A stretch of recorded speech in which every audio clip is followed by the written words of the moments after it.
Bene, eccoci ancora una volta insieme. In questa puntata facciamo il punto sulla nuova legge quadro sull'artigianato in fase di definizione in Regione Veneto e lo facciamo con Agostino Bonomo, che è il presidente di Confartigianato Veneto. Allora, voi recentemente vi siete anche incontrati con l'assessore di riferimento, l'assessore Marcato. Ecco, il giudizio che ne avete dato è un giudizio positivo, ma in questa puntata mi piacerebbe entrare un po' nel merito delle vostre proposte. Allora, 4 le linee di intervento, se ben ho letto, che voi indicate prioritariamente, ma le lascio la parola per spiegarcele. Certo, intanto io ho trovato un ottimo rapporto, sono presidente di Confartigianato del Veneto dalla fine di novembre e ho trovato un ottimo rapporto con la Regione Veneto. Abbiamo una regione che ci ha ascoltato, che è sempre molto attenta alle nostre istanze, poi non vuol dire che ogni volta sia d'accordo sulle questioni che noi poniamo, c'è una buona dialettica tra di noi, ma c'è una grande disponibilità al confronto e soprattutto una buona disponibilità all'ascolto. La Regione ci sta ascoltando e in questo momento, che poi è un momento storico perché la riforma di una legge che riguarda proprio quella che poi è l'attività quotidiana del settore dell'artigianato, del mondo dell'artigianato, è sicuramente un momento storico. La legge, che è una competenza regionale ma che fa riferimento a una legge quadro nazionale che è del 1985, piccola nota di cronaca a margine, la legge del 1985 è stata scritta da 2 veneti, dall'allora ministro dell'industria Battaglia e dal sottosegretario Righi, per cui 2 veneti e un padovano e un vicentino, che nel 1985, ancora una volta ascoltando molto le organizzazioni di categoria, hanno scritto questa legge che è stata attuale per molti anni, anzi in alcuni aspetti è ancora molto attuale, ma che adesso naturalmente ha bisogno di cambiamenti, perché dal 1985 ad oggi il mondo è cambiato almeno una quindicina di volte nei suoi aspetti e nelle sue problematiche. Basti pensare che ci sono tutta una serie di nuove attività legate all'informatica, legate al grande mondo dell'ICT, che in quei tempi non c'erano, e tutta un'altra serie di applicazioni nel mondo dei servizi e di attività che sicuramente sono molto recenti e che già 5 anni fa non c'erano, che oggi invece sono attività fiorenti e che avranno anche un importante futuro. Ecco, questo è l'impianto che noi diamo alla legge, proprio tenendo conto della variazione, delle modifiche e di paradigmi diversi che ci sono stati dal 1985 ad oggi e che vengano considerati, quello che noi vogliamo è che vengano considerati nella nuova legge.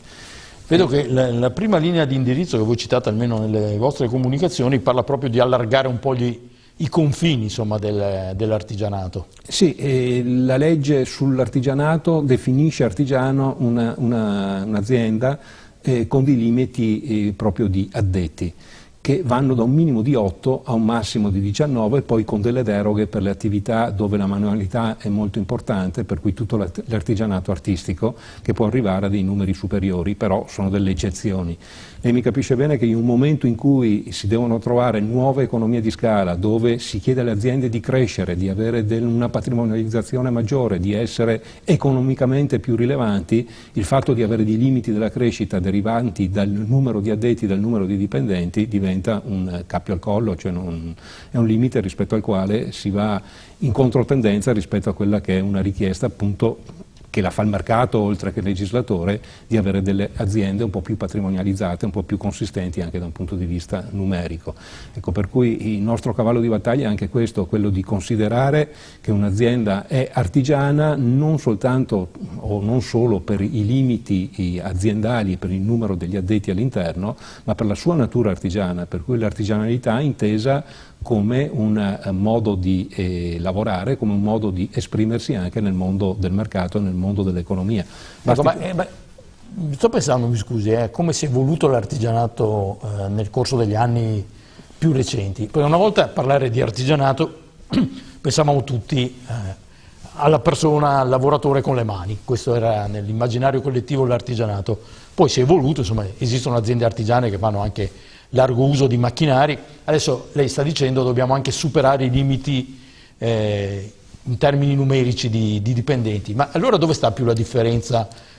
tra artigianato e piccola industria, ad esempio? Facciamo un confronto con ciò che succede in Germania, per esempio, no? La Germania ha tutto anche un sistema di accesso all'attività artigiana che ha particolari paletti all'interno di tutto un percorso formativo che l'imprenditore artigiano deve fare. Però in Germania non c'è un limite dimensionale dell'azienda. Un idraulico è artigiano indipendentemente dal numero di addetti che ha, può essere artigiano con un dipendente, con 2 dipendenti, fino a 500 dipendenti, e viene classificato artigiano per l'attività che fa, per cui l'artigianalità è racchiusa all'interno proprio dell'essenza della professione che sta facendo. Quindi paradossalmente, seguendo il suo esempio, un idraulico, un'azienda idraulica industriale non potrebbe esistere, secondo quanto lei sta dicendo. È il limite ai 500 dipendenti per la Germania. Sì, ho capito. Sì. Da noi è ovvio che non è così, ma tanto per far capire il concetto, i limiti sono estremamente troppo bassi oggi, e l'artigiano non è solo l'artigiano che utilizza le proprie mani, ma è anche l'imprenditore artigiano in un'azienda estremamente evoluta che compete nel mondo. Possiamo fare riferimento a un'azienda meccanica. Noi abbiamo di distretti nel Veneto che sono leader mondiali di produzioni di macchinari per la falegnameria, per la meccanica, per il packaging, per l'industria agroalimentare, e costruiscono vere e proprie macchine partendo dalla materia prima, con un progetto industriale proprio, con un marchio proprio, e competono nel mondo con queste macchine. Quella è un'azienda artigiana, dove l'imprenditore artigiano ogni giorno esprime la sua artigianalità nell'inventarsi qualcosa di nuovo, nel risolvere problemi e nel porre la propria azienda sul mercato mondiale. Voi poi chiedete di valorizzare 2 termini che sono sussidiarietà, bilateralità, che hanno fatto, devo dire, dell'artigianato veneto un esempio a livello nazionale. Il tutto poi racchiuso in un altro termine che è il federalismo applicato. Sì, la bilateralità nel Veneto ha fatto scuola. L'ente bilaterale ha 20 anni e mette assieme le parti sociali nell'andare a gestire poi quelle che sono alcune situazioni che hanno a che fare con la crisi delle aziende, ma che hanno a che fare anche con i servizi per i lavoratori, con i servizi per i lavoratori, ma anche per un percorso di crescita delle aziende, per cui la bilateralità gestisce anche dei momenti formativi, in momenti diciamo non di crisi, che possano attrezzare le aziende per poter restare sul mercato, loro come imprese, ma anche e soprattutto con le proprie maestranze. Poi abbiamo avuto tutta una serie di trasformazioni legate a quelli che sono gli accidenti della storia, gli eventi che abbiamo vissuto assieme negli ultimi anni, dove i periodi di crisi hanno fatto sì che la sussidiarietà che gli enti bilaterali e le associazioni di categoria hanno saputo mettere in campo hanno alleviato quella che era la difficoltà e tutti i gap da colmare che arrivavano dal fatto di avere meno lavoro, per cui meno capacità occupazionale, per cui ci siamo inventati tutta una serie di percorsi formativi per inoccupati piuttosto che altri servizi di welfare per riuscire ad alleviare appunto il momento di crisi che abbiamo vissuto. Generalmente si dice last but not least, per dire ultimo ma in realtà non ultimo. In realtà il quarto filone di intervento secondo me per voi è il primo, perché è la semplificazione, che è un problema che sollevate dalla notte dei secoli, insomma. Sì, la semplificazione credo che ormai sia il nostro cavallo di battaglia. La burocrazia in realtà. La semplificazione e alleviare quello che è il peso della burocrazia, che ormai è diventata tutta una serie di adempimenti stratificati dei quali noi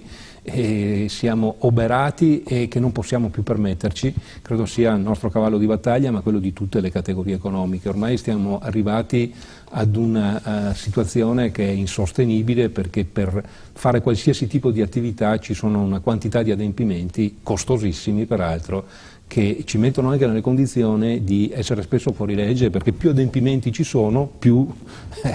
credo sia un calcolo matematico, più c'è la possibilità di essere fuori legge rispetto a ciò che questi adempimenti poi comportano. Ormai il peso è diventato estremamente elevato e credo che